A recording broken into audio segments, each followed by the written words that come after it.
ಪ್ರೀತಿಯ ಆತ್ಮೀಯ ಬಂಧುಗಳೇ, ಹೇಗಿದ್ದೀರಾ?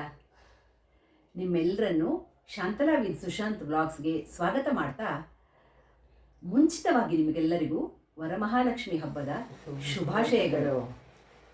ಸುಶಾಂತ್ ಹೇಳು. ಎಲ್ಲರಿಗೂ ವರಮಹಾಲಕ್ಷ್ಮಿ ಹಬ್ಬದ ಶುಭಾಶಯಗಳು. ನಾಳೆ ವರಮಹಾಲಕ್ಷ್ಮಿ ಹಬ್ಬ. ನಮ್ಮ ಹಿಂದೂ ಸಂಸ್ಕೃತಿಯಲ್ಲಿ ಹಬ್ಬಗಳಿಗೆ ಅದರದ್ದೇ ಆದ ಒಂದು ಮಹತ್ವವಿದೆ. ಶ್ರಾವಣ ಮಾಸ ಬಂತಂದರೆ ಸಾಕು, ಹಬ್ಬಗಳ ಸಾಲೇ ಸಾಲು. ಅದರಲ್ಲೂ ಮಹಿಳೆಯರಿಗಂತೂ ಹಬ್ಬದ ವಾತಾವರಣನೇ. ಯಾಕಂದರೆ ಅನೇಕ ಹಬ್ಬಗಳ ಆಚರಣೆ ಪ್ರತಿಯೊಂದು ಮಹಿಳೆಯರು ಆಸಕ್ತಿಯಿಂದ ಮಾಡುವಂತಹುದು. ವರಮಹಾಲಕ್ಷ್ಮಿ ಹಬ್ಬ ಅಥವಾ ಯಾವುದೇ ಹಬ್ಬ ಆಚರಣೆ ಅಂದರೆ ಸುಮ್ಮನೆ ಒಂದು ಹಬ್ಬ ಅಂತ ವಿವಿಧ ಭಕ್ಷ್ಯಗಳನ್ನು ಮಾಡಿ ತಿನ್ನೋದು ಆ ಥರ ಖಂಡಿತ ಅಲ್ಲ.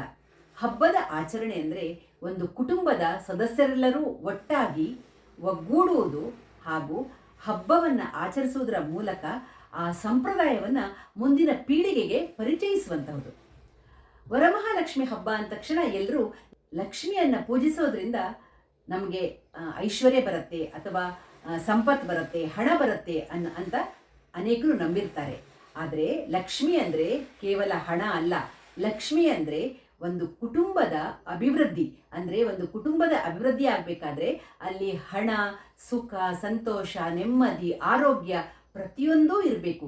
ಇವು ಎಲ್ಲವುಗಳನ್ನು ಪಡೆಯುವುದಕ್ಕಾಗಿ ಲಕ್ಷ್ಮಿಯನ್ನು ಪೂಜಿಸೋದು. ಅಂದರೆ ಲಕ್ಷ್ಮಿಯನ್ನು ಪೂಜಿಸಿದಾಗ ಆ ಕುಟುಂಬದ ಅಭಿವೃದ್ಧಿ ಆಗತ್ತೆ. ಎಲ್ಲ ರೀತಿಯಲ್ಲೂ ಲಕ್ಷ್ಮಿ ಒಲಿತಾಳೆ ಅನ್ನೋ ಒಂದು, ಅಥವಾ ಲಕ್ಷ್ಮಿ ತಥಾಸ್ತು ಅಂತಾಳೆ ಅನ್ನುವ ಒಂದು ಪ್ರತೀತಿ, ನಂಬಿಕೆ. ಹಾಗಾಗಿ ಶ್ರಾವಣ ಮಾಸದ ಶುಕ್ರವಾರದಂದು ವರಮಹಾಲಕ್ಷ್ಮಿಯನ್ನು ಪೂಜಿಸ್ತಾರೆ. ಯಾವುದೇ ಹಬ್ಬದ ವಾತಾವರಣ ಅಂದರೆ ಮನೆಯಲ್ಲೇ ಒಂದು ಖುಷಿ, ಸಂತೋಷ, ಮನೆಯಲ್ಲೆಲ್ಲ ಹೂವಿನ ಸುವಾಸನೆ, ಪೂಜೆಯ ಒಂದು ಆ ಪೂಜಾ ಕೈಂಕರ್ಯ ಎಲ್ಲ ಮಾಡೋದ್ರಿಂದ ಮನೆಯಲ್ಲಿ ಒಂದು ಉತ್ತಮವಾದ ಒಂದು ಘಮ ಇರುತ್ತೆ. ಹಾಗೆ ಎಲ್ಲರೂ ಭಕ್ತಿಭಾವದಿಂದ ಹಾಗೂ ಪ್ರೀತಿಯಿಂದ ವಿಧ ವಿಧವಾದ ಅಡುಗೆಗಳನ್ನು ಮಾಡ್ತಾರೆ. ಒಟ್ಟಾಗಿ ಹೇಳಬೇಕಂದ್ರೆ ಒಂದು ಹಬ್ಬ ಅಂದರೆ ಮನೆಯಲ್ಲಿ ಖುಷಿ, ಸಂತೋಷ, ಎಲ್ಲರ ಒಗ್ಗೂಡುವಿಕೆ ಇದೆ. ಇದರಲ್ಲಿ ಮುಖ್ಯವಾದ ಹಬ್ಬದ ಆಚರಣೆ ಅಂತ ಹೇಳೋದು ಇವೆಲ್ಲವುದಕ್ಕೆ. ನಾಳೆ ವರಮಹಾಲಕ್ಷ್ಮಿ ಹಬ್ಬ ಇರೋದ್ರಿಂದ ಇವತ್ತೇ ನಾನು ಒಂದಿನ ಮುಂಚಿತವಾಗಿ ನಿಮಗೆಲ್ಲರಿಗೂ ಹಬ್ಬದ ಶುಭಾಶಯಗಳನ್ನು ತಿಳಿಸಿ, ವರಮಹಾಲಕ್ಷ್ಮಿ ಅಥವಾ ಲಕ್ಷ್ಮಿಯ ಕೃಪಾ ಕಟಾಕ್ಷ ಎಲ್ಲರ ಮೇಲೂ ಸದಾ ಇರಲಿ ಅಂತ ಹೇಳ್ತಾ, ನಾವು ಲಕ್ಷ್ಮಿಯ ಕೃಪಾ ಕಟಾಕ್ಷಕ್ಕೆ ಪಾತ್ರರಾಗೋಣ ಅಂತ ಒಂದು ಲಕ್ಷ್ಮಿಯ ಮೇಲಿನ ಹಾಡನ್ನು ಹಾಡ್ತಾ ಇದ್ದೀನಿ. ಪುರಂದ್ರದಾಸರು ರಚಿಸಿರುವಂತಹ ರಚನೆ. ಈ ಹಾಡು ಸುಶಾಂತ್ಗೆ ಬರಲ್ಲ, ಯಾಕಂದರೆ ನಾನದನ್ನು ಮಾತೃಮಂಡಳಿಯಲ್ಲಿ ಕಲಿತಂತಹ ಹಾಡದು. ಅವನದು ಹೇಳಿ ಗೊತ್ತಿಲ್ಲ ಅವನಿಗೆ.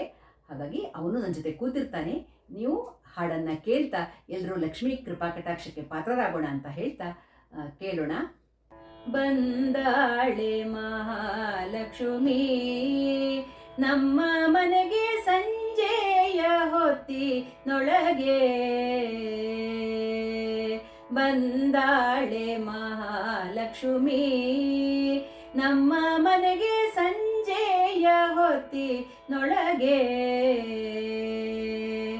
ಬಂದಾಳೆ ನಮ್ಮ ಮನೆಗೆ ನಿಂದಾಳೆ ಗೃಹದಲ್ಲಿ, ಬಂದಾಳೆ ನಮ್ಮ ಮನೆಗೆ ನಿಂದಾಳೆ ಗೃಹದಲ್ಲಿ, ನಂದ ಕಂದನ ರಾಣಿ ಬೃಂದಾವನದಿಂದ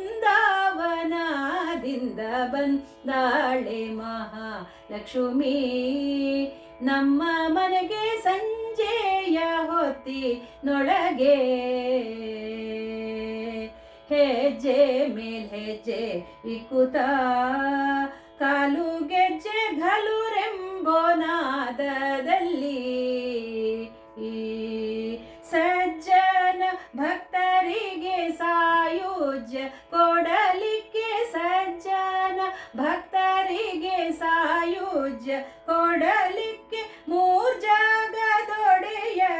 ಮುದ್ದು ಮೋಹನ ರಾಣಿ ಬಂದಾಳೆ ಮಹಾಲಕ್ಷ್ಮಿ ನಮ್ಮ ಮನೆಗೆ ಸಂಜೆಯ ಹೊತ್ತಿನೊಳಗೆ. ಶ್ರಾವಣ ಮಾಸ ಸಂಪತ್ತು ಶುಕ್ರವಾರ ಪೌರ್ಣಿಮೆ ದಿವಸದಲ್ಲಿ, ಭೂಸೂರರೆಲ್ಲ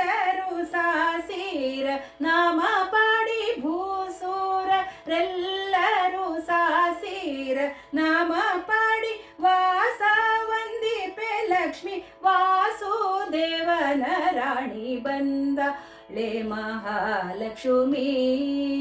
ನಮ್ಮ ಮನೆಗೆ ಸಂಜೆಯ ಹೊತ್ತಿನೊಳಗೆ ಕನಕವಾಯಿತು ಮಂದಿರ. ದೇವಿ ಬರಲು ಜಯ ಜಯ ಜಯ ಎನ್ನಿರೋ.